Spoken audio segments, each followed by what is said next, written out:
नमस्कार मित्रों, मैं कहती तू सुन चैनल पर आप सबका स्वागत।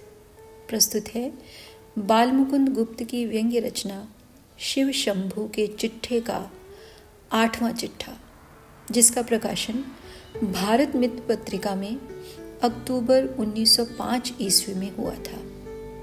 इस 8वें चिट्ठे का शीर्षक है बंग विच्छेद। आइए सुने यह चिट्ठा।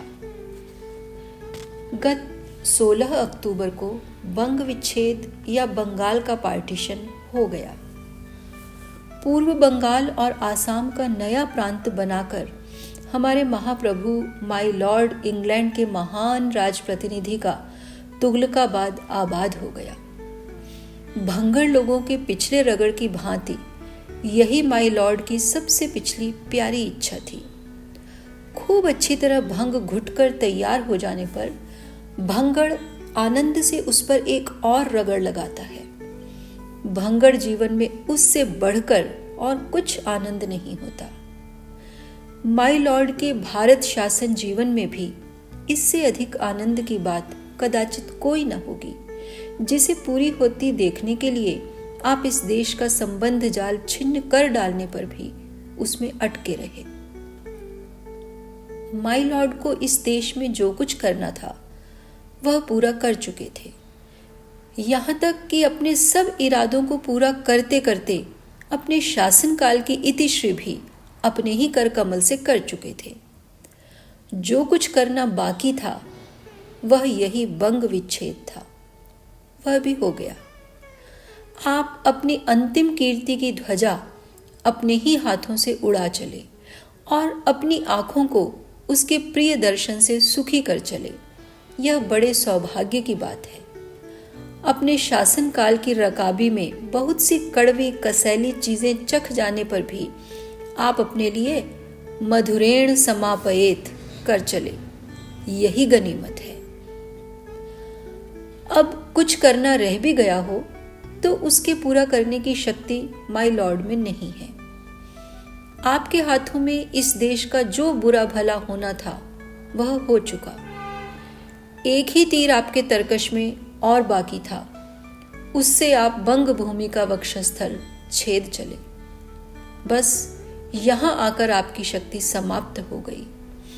इस देश की भलाई की ओर तो आपने उस समय भी दृष्टि न की जब कुछ भला करने की शक्ति आप में थी, पर अब कुछ बुराई करने की शक्ति भी आप में नहीं रही।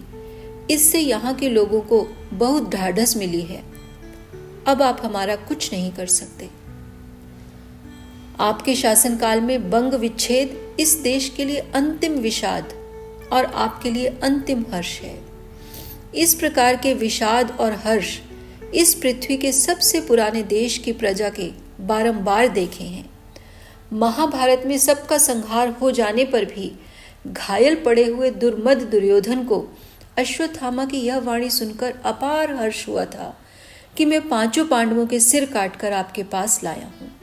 उसी प्रकार लेना सुधार रूपी महाभारत में जंगी लाट किचनर रूपी भीम की विजय गदा से जर्जरित होकर पदच्युति हृदय में पड़े इस देश के माय लॉर्ड को इस खबर ने बड़ा हर्ष पहुंचाया कि अपने हाथों से श्रीमान को बंग विच्छेद का अवसर मिला। इसी महाहर्ष को लेकर माय लॉर्ड इस देश से विदा होते हैं। यह बड़े संतोष की बात है।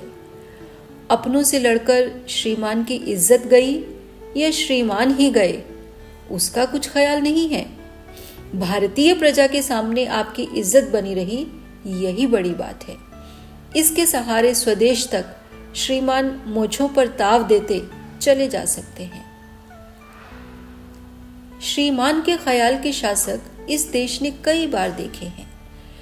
500 से अधिक वर्ष हुए तुगलक वंश के एक बादशाह ने दिल्ली को उजाड़ दौलताबाद बसाया था। पहले उसने दिल्ली की प्रजा को हुक्म दिया कि दौलताबाद में जाकर बसो। जब प्रजा बड़े कष्ट से दिल्ली को छोड़कर वहां जाकर बसी तो उसने फिर दिल्ली को लौट आने का हुक्म दिया।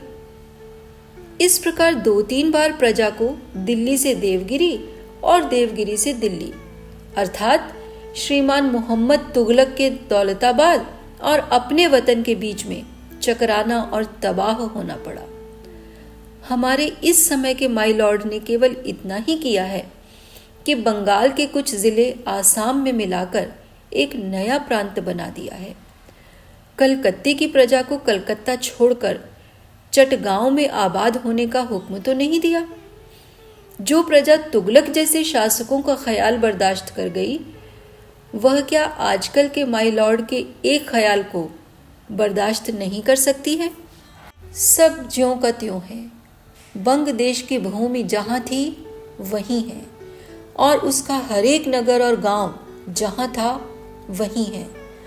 कलकत्ता उठकर चिरापूंजी के पहाड़ पर नहीं रख दिया गया, और शिलोंग उड़कर हुगली के पुल पर नहीं आ बैठा। पूर्व और पश्चिम बंगाल के बीच में कोई नहर नहीं कूद गई, और दोनों को अलग अलग करने के लिए बीच में कोई चीन की दीवार नहीं बन गई है। पूर्व बंगाल पश्चिम बंगाल से अलग हो जाने पर भी अंग्रेजी शासन ही में बना हुआ है, और पश्चिमी बंगाल भी पहले की भांति उसी शासन में है। किसी बात में कुछ फर्क नहीं पड़ा, खाली ख्याली लड़ाई है। बंग विच्छेद करके माई लॉर्ड ने अपना एक ख्याल पूरा किया है। इस्तीफा देकर भी एक ख्याल ही पूरा किया, और इस्तीफा मंजूर हो जाने पर भी इस देश में पड़े रहकर भी श्रीमान का प्रिंस ऑफ वेल्स के स्वागत तक ठहरना एक ख्याल मात्र है। कितने ही ख्याली इस देश में अपना ख्याल पूरा करके चले गए। 200-225 साल पहले एक शासक ने इस बंग देश में 1 रुपए के 8 मन धान बिकवाकर कहा था कि जो इससे सस्ता धान इस देश में बिकवाकर इस देश के धन धान्य पूर्ण होने का परिचय देगा, उसको मैं अपने से अच्छा शासक समझूंगा।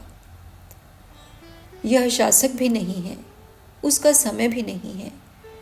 कई एक शताब्दियों के भीतर इस भूमि ने कितने ही रंग पलटे हैं, कितनी ही इसकी सीमाएं हो चुकी हैं, कितने ही नगर इसकी राजधानी बनकर उजड़ गए।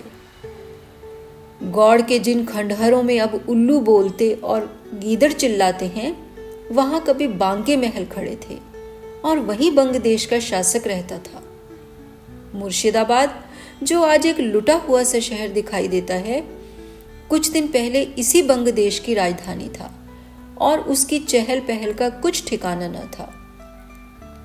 जहां घसियारे घास खोदा करते थे, वहां आज कलकत्ता जैसा महानगर बसा हुआ है, जिसके जोड़ का एशिया में एकाध नगर ही निकल सकता है।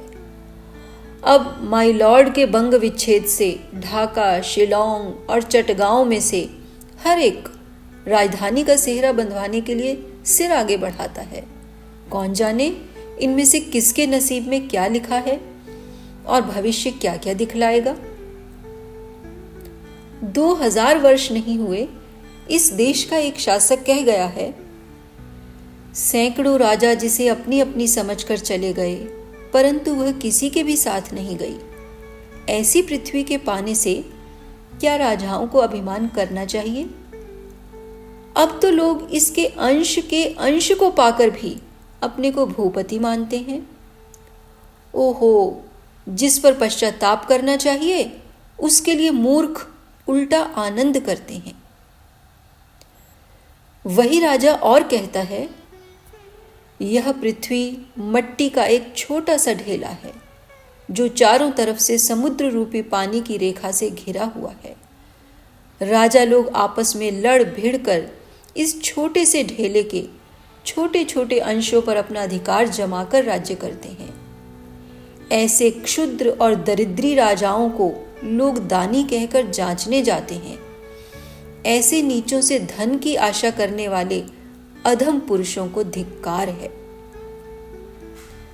यह वह शासक था कि इस देश का चक्रवर्ती अधीश्वर होने पर भी एक दिन राजपाट को लात मारकर जंगलों और वनों में चला गया था। आज वही भारत एक ऐसे शासक का शासनकाल देख रहा है जो यहाँ का अधीश्वर नहीं है। कुछ नियत समय के लिए उसके हाथ में यहाँ का शासनभार दिया गया था, तो भी इतना मोह में डूबा हुआ है कि स्वयं इस देश को त्याग कर भी इसे कुछ दिन और न त्यागने का लोभ संवरण न कर सका। यह बंग विच्छेद बंग का विच्छेद नहीं है। बंग निवासी इससे विच्छिन्न नहीं हुए, वरंच और युक्त हो गए। जिन्होंने गत 16 अक्टूबर का दृश्य देखा है वह समझ सकते हैं कि बंग देश या भारतवर्ष में नहीं, पृथ्वी भर में वह अपूर्व दृश्य था। आर्य संतान उस दिन अपने प्राचीन वेश में विचरण करती थी। बंग भूमि ऋषि मुनियों के समय की आर्य भूमि बनी हुई थी। किसी अपूर्व शक्ति ने उसको उस दिन एक राखी से बांध दिया था। बहुत काल के पश्चात भारत संतान को होश हुआ कि भारत की मट्टी वंदना के योग्य है। इसी से वह एक स्वर से वंदे मातरम कहकर चिल्ला उठे। बंगाल के टुकड़े नहीं हुए, वरंच भारत के अन्यान्य टुकड़े भी बंग देश से आकर चमटे जाते हैं। हाँ, एक बड़े ही पवित्र मेल को हमारे माई लॉर्ड विच्छिन्न किए जाते हैं। वह इस देश के राजा प्रजा का मेल है। स्वर्गीय विक्टोरिया महारानी के घोषणा पत्र और शासनकाल ने इस देश की प्रजा के जी में यह बात जमा दी थी कि अंग्रेज प्रजा की बात सुनकर और उसका मन रखकर शासन करना जानते हैं, और वह रंग के नहीं योग्यता के पक्षपाती हैं। कैनिंग और रिपन आदि उदार हृदय शासकों ने अपने सुशासन से इस भाव की पुष्टि की थी। इस समय के महाप्रभु ने दिखा दिया कि वह पवित्र घोषणा पत्र समय पड़े की चाल मात्र था। अंग्रेज अपने ख्याल के सामने किसी की नहीं सुनते। विशेषकर दुर्बल भारतवासियों की चिल्लाहट का उनके जी में कुछ भी वजन नहीं है। इससे 8 करोड़ बंगालियों के एक स्वर होकर दिन रात महीनों रोने गाने पर भी अंग्रेजी सरकार ने कुछ न सुना। बंगाल के 2 टुकड़े कर डाले। उसी माई लॉर्ड के हाथ से 2 टुकड़े कराए जिसके कहने से उसने केवल एक मिलिट्री मेंबर रखना भी मंजूर नहीं किया और उसके लिए माई लॉर्ड को नौकरी से अलग करना भी पसंद किया। भारतवासियों के जी में यह बात जम गई कि अंग्रेजों से भक्ति भाव करना वृथा है, प्रार्थना करना वृथा है और उनके आगे रोना गाना वृथा है। दुर्बल की वह नहीं सुनते। बंग विच्छेद से हमारे महाप्रभु सरदस्त राजा प्रजा में यही भाव उत्पन्न करा चले हैं। किंतु हाय, इस समय इस पर महाप्रभु के देश में कोई ध्यान देने वाला तक नहीं है। महाप्रभु तो ध्यान देने के योग्य ही कहां। धन्यवाद। हमें विश्वास है मित्रों कि यह रचना आपको अवश्य ही पसंद आई होगी। तो वीडियो को लाइक करें, शेयर करें, कमेंट करें और हमारे चैनल को सब्सक्राइब करना भी न भूलें, ताकि हम ऐसी ही और रचनाएं निरंतर आप तक पहुंचाते रहें। नमस्कार।